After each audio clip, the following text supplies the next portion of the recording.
আমার বান্দা বান্দিরা, আমি আল্লাহ পাক আল্লাহ তাআলা আমার ইবাদত বান্দেগি করার পর দ্বিতীয় নম্বর ইবাদত তোর বাপ মায়ের প্রতি ইহসান করা, বাপ মাকে ভক্তি করা, মোহাব্বত করা।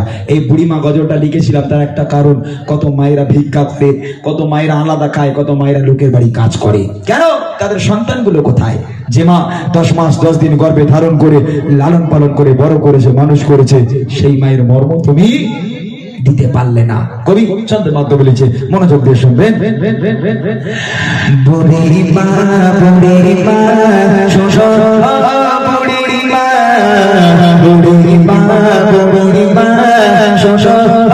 বুড়িমা কেন কাঁদো তুমি কিসে বেদনা, কেন কাঁদো তুমি কিসে বেদনা, বুড়িমা বুড়িমা বুড়িমা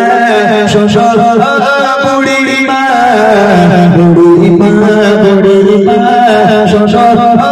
বুড়িমা কেন কাঁদো তুমি কিসে বেদনা, কেন কাঁদো তুমি কিসে বেদনা।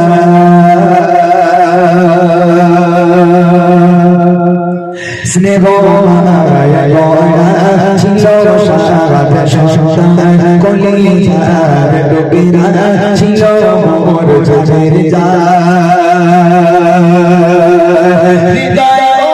চঞ্চলে দিতাম ভালোবাসা,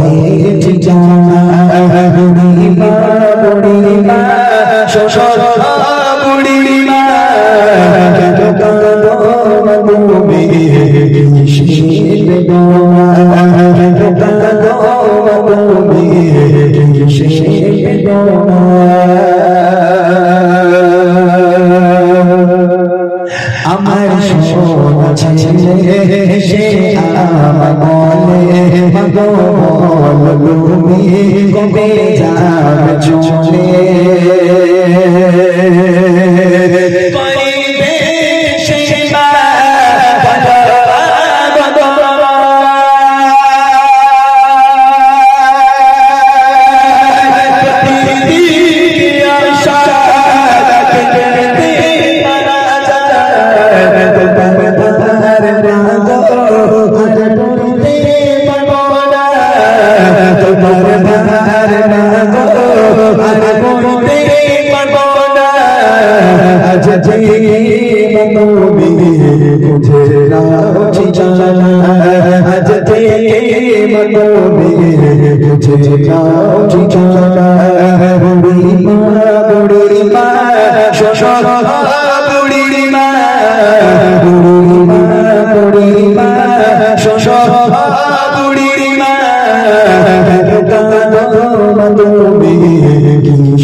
সকলে ভালো থাকুন, আমার জন্য দোয়া করবে।